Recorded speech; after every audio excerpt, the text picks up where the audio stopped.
outfit for today, and these are size 432. 432. Boy, I'm gonna pull this in because I don't want it to end up in Medicine Hat. And I guess I'll do this to show you what we're going to be looking at. So James is having this, and the reason that I said that I decided, oh well, you know, may as well make this and eat it, as I was trying to avoid this. This won't knock me out of ketosis, this will. So that's what I was thinking there. And the reason I went for these edamame snacks is because I'm trying to avoid going for this because I want to eat this right now. And you can see that this has yeast, which the barbecue ones did, and yes, it gave me a bit of a headache, and I think it was the yeast in there, but this would too, and that would knock me out of ketosis like crazy because lots of, you can see the carb. Whereas and this flavor has something else in here that's not so good. It has MSG in it. So, but tasty stuff. I'm having miso soup again, still in ketosis. This got top of the stack and it's not that good.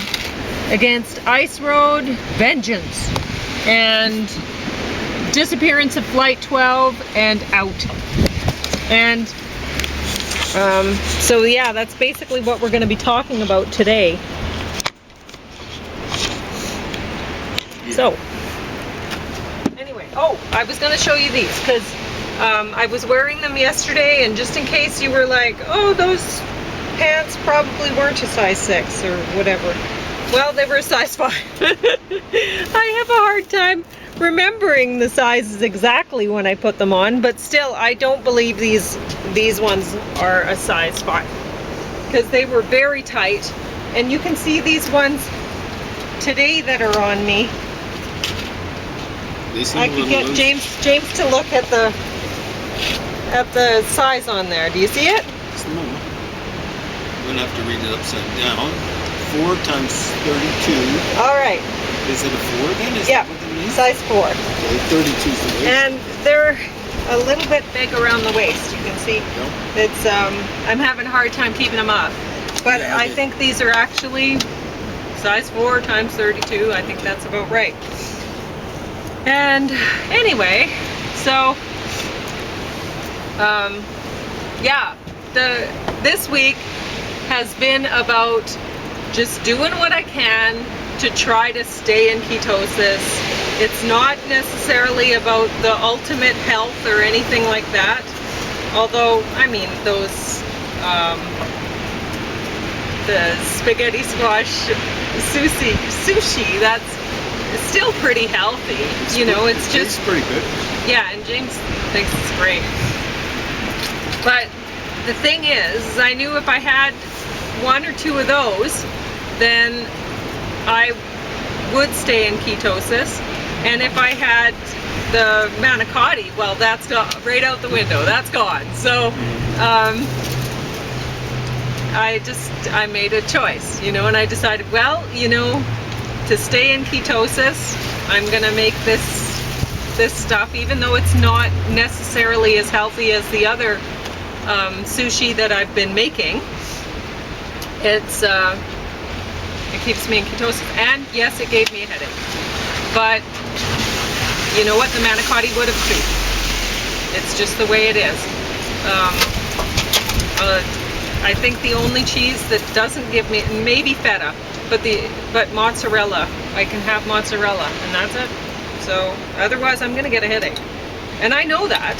And I know that if I eat those chips over there, the nacho chips, I will love them while I'm eating them, and then a little while later, and the next day, I won't love them at all, right? And then it knocks me out of ketosis, and what good would that do? I don't know.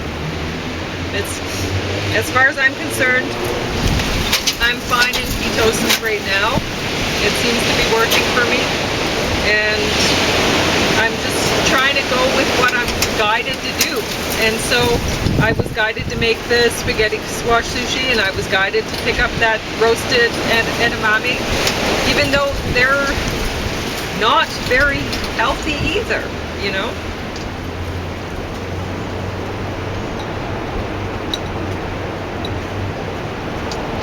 But as far as prepackaged snacks go, I don't know. So edamame is a Japanese name, is it? I don't know, James. You tell me. Sure set up like that. I wonder if anyone will be able to hear us past this wind. No, Wow, it's incredible. I mean, I should show you how those trees sway in the wind. I don't know how they stay up. I guess some don't.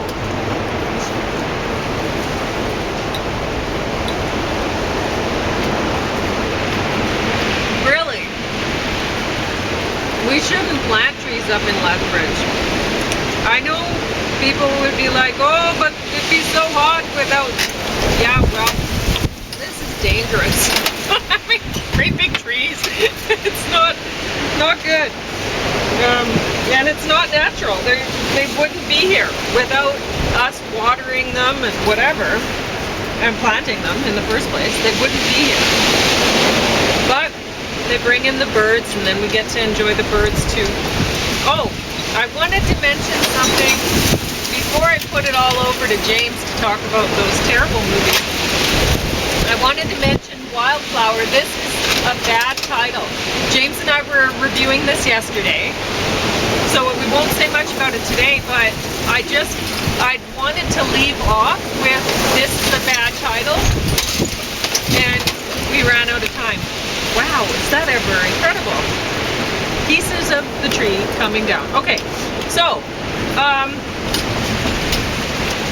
yeah, with Wildflower, it implies that she just raised herself. She ended up doing well without parenting, right?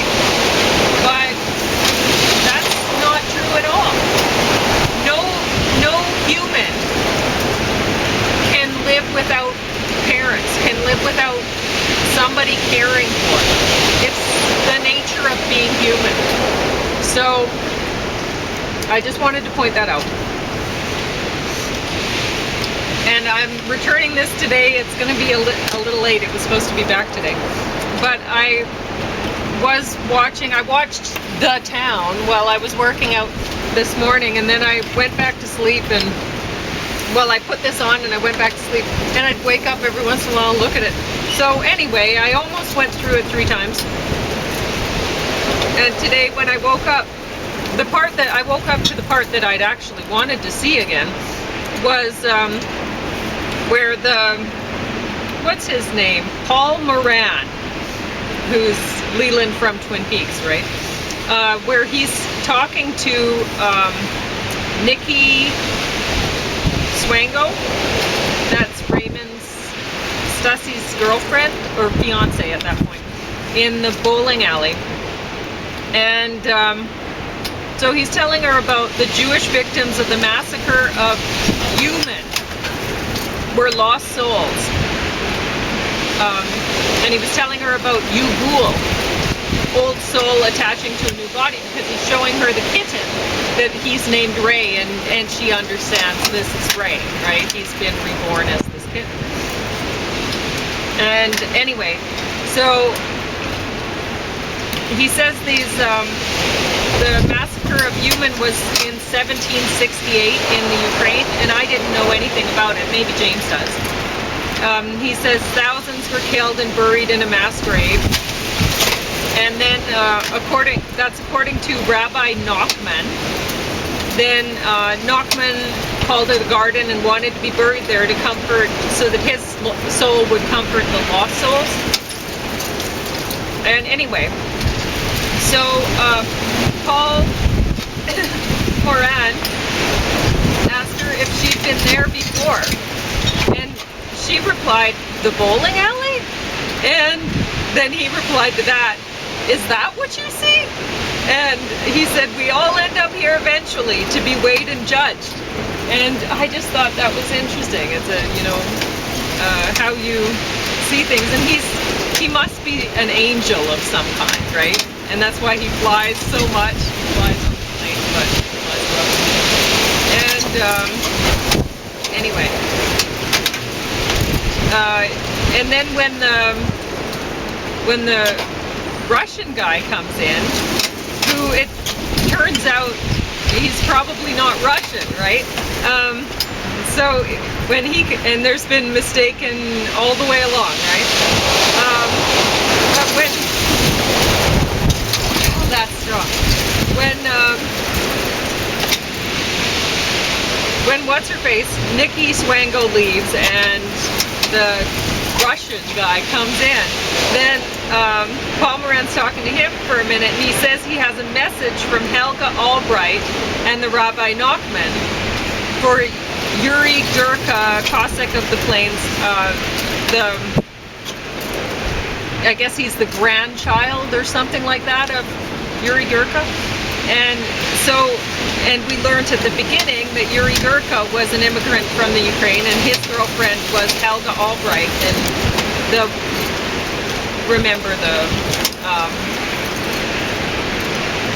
I don't know, some sort of official police or military person was had wrongfully brought in somebody else under, thinking that he was Yuri Gurka. Anyway, so yeah, it's kind of like an Old Testament justice and the sins of a father being cast down sort of thing. Yeah, well, in this case, the grandchildren. But I mean, this guy, he's not a good guy anyway, right? Yeah. So there you go. That I just wanted to hear that part again, and I got to.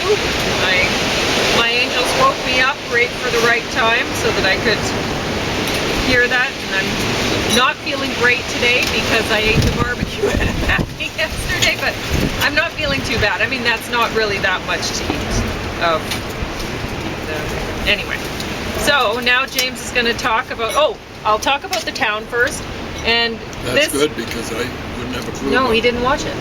So this one has Blake Lively in a very different role than I've ever seen her. So she did a good job. And Ben Affleck directed this, and it says that he was screenplay in part by him too. So I thought he did a pretty good job too. Now, mind you, I would have expected.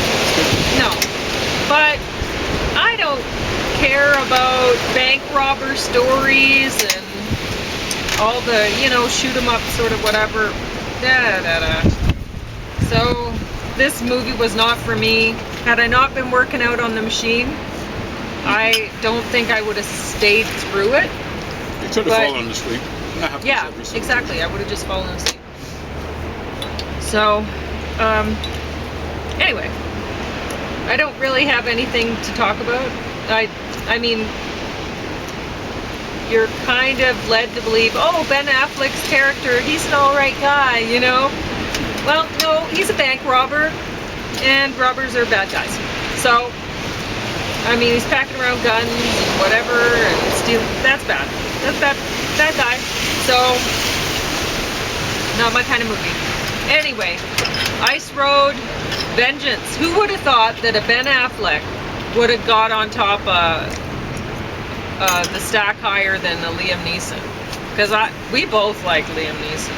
Yeah. But this movie, it didn't take long. Maybe halfway through the movie, I was like, geez, I should have been taking notes. Because there's so much in this that's bad. Like, funny bad though. Maybe they didn't even have a director. Because honestly, anybody should have caught a lot of stuff. Yeah, I guess funny bad. So we ended up sitting through it. So James will talk about it here. here. I didn't fall asleep.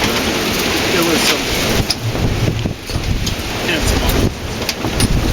I'm gonna have to move this right to you. That's the usual Liam Neeson offering nowadays. I don't know if he does seriously. Yeah. Anyway, so from the executive producer, that's his producer, Armageddon, Gone in 60 Seconds, and Con Air. But Armageddon is a good song. Anyway, that's the other one. But yeah, this was some bad stuff. Good scenery though. Great scenery, really. Yeah. Scary, really. Mountain scary. Hiking and driving and especially. Because when you're hiking, you can kind of pull the plug pretty well at any time. You just got to make sure that you pull it not too late, because It's harder getting down than it is. Almost always harder Getting to up. get down.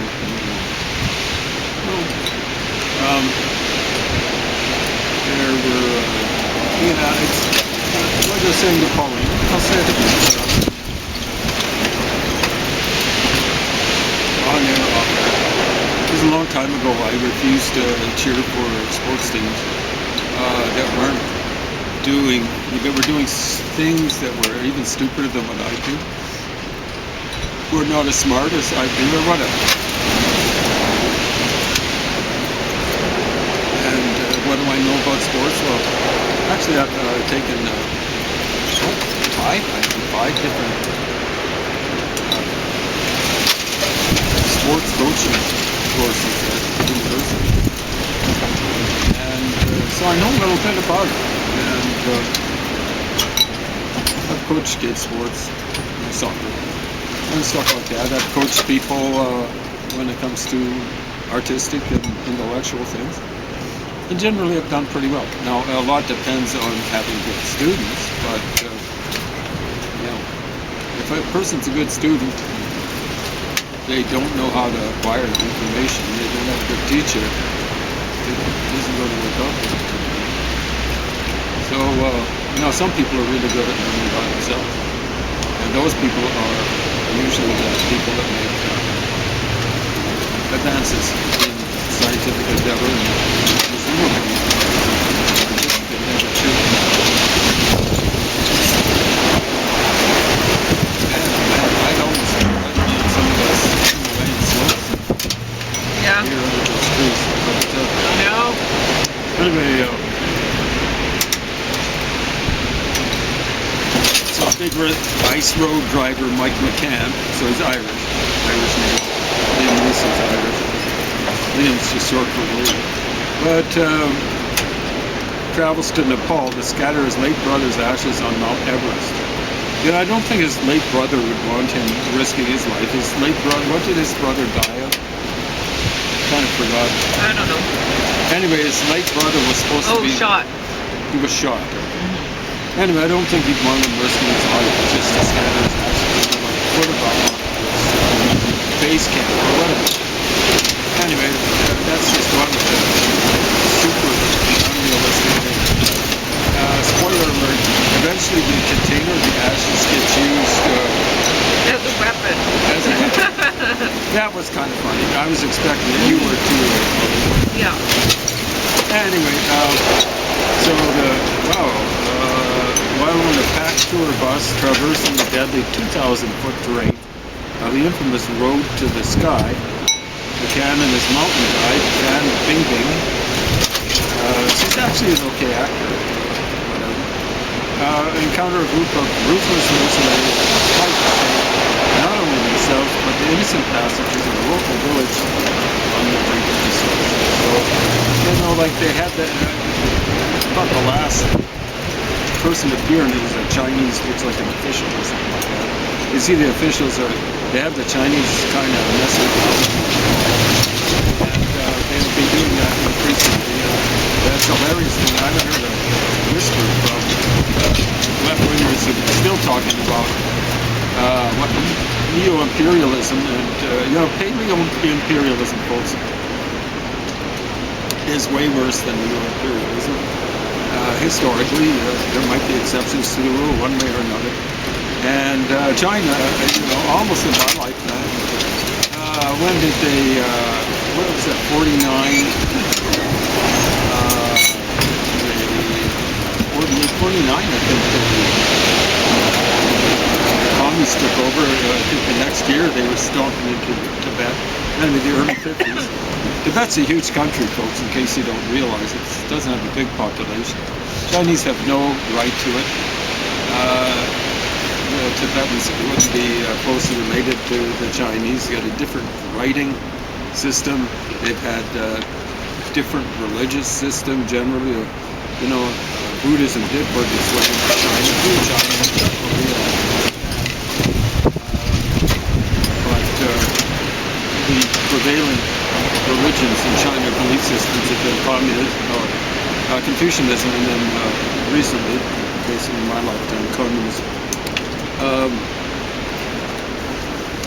Stuff like that. They're stomping in there. They're doing the usual communist thing. I think they're pretending to have a coalition government. But what they really will do is keep on getting their claws into Nepal. And they would have ambitions on other areas that,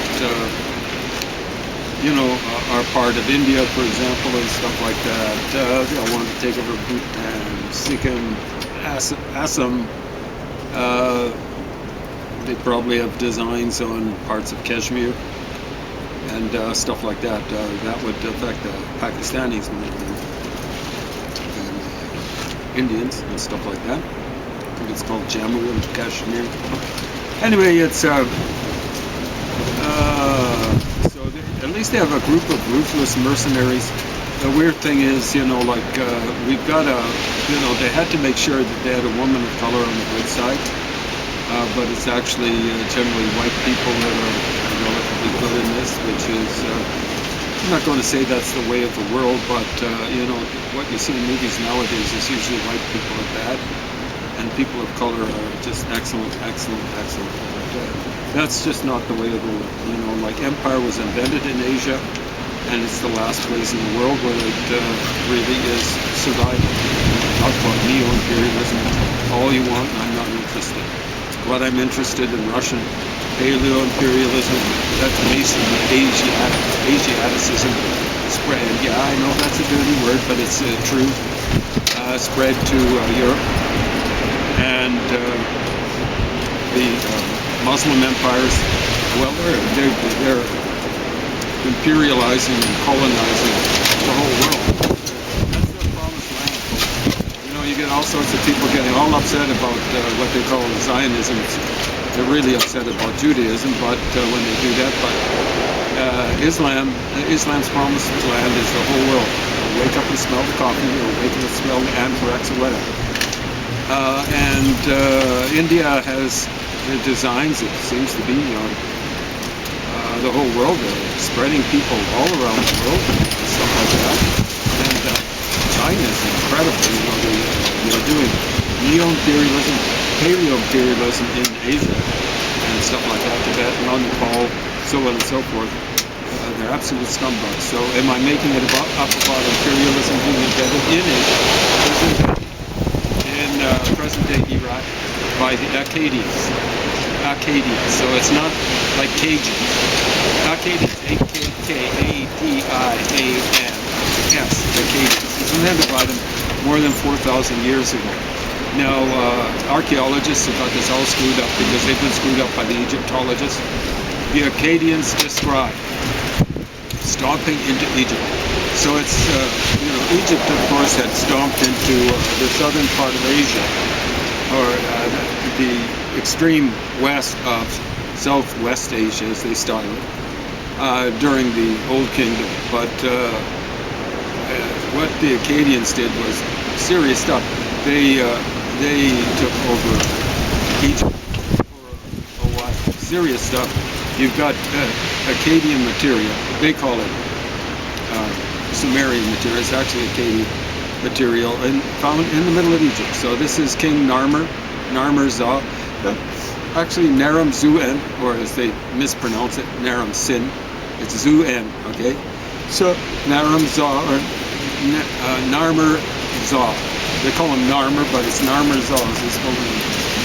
And it's really, with the golden rosette at the beginning of the name, it's Narmer-Za'an. So that's Naram-Zuen, Narmer-Za'an. You can't hear the similarity. You don't have a hope in linguistics, folks. And it's predecessor was called, we call him the Scorpion King. His real name was something like a scorpion. There are two words, main words for it in Egyptian. And one of them is something like Serek, and it's written with a golden rosette at the beginning. Put that at the end because it's a sign of divinity. And they'd often do that, the Egyptians, when they were writing words, they'd put the name of a divinity at the beginning of a word, even though when they were writing, even though when it was pronounced, they put it at the end. So really the Serek, or whatever it is for a scorpion, is Serekon. No, that's Sargon. He's an Akkadian king. And he said he stomped Egypt too. So get that straight. It was empire, intercontinental empire was invented either by the Egyptians in the Old Kingdom or a little bit later by the Akkadians coming out of Asia or Africa. It wasn't invented in Europe, and it definitely wasn't invented in this millennium or the last 2 millennia. It wasn't invented in the last half millennium. Anyone who thinks that, like, you're engaging in a big lie, okay? Now, you see, like, you believe in the lie, but that doesn't make it any less harmful. And it's a big lie, okay? Imperialism was not invented by Europeans.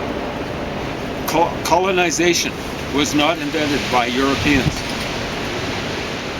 It wasn't started after 1500, or in the case of the northern European countries, France and England especially, after 1600. It was invented way back when. Read about the old Assyrian colonies.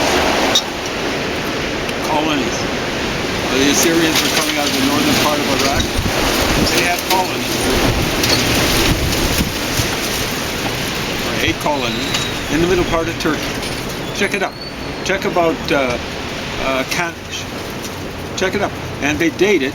The dating is a little bit inflated, but not too much. They dated maybe 1800, 1700 BC. It'd be more like 1650 BC, but still, that's over 3,500 years ago. Colonization was not invented by Europeans. Initially, it was visited on Europeans, like enclave colonialism by the Phoenicians. The Greeks described it themselves. Guys, yeah, you can come out. And Phoenicians are traders, and they set up kind of trading emphoria in Greece itself. Okay, come on out then. Like, don't go around fooling yourself, or do it. I don't care. It's okay to have problems.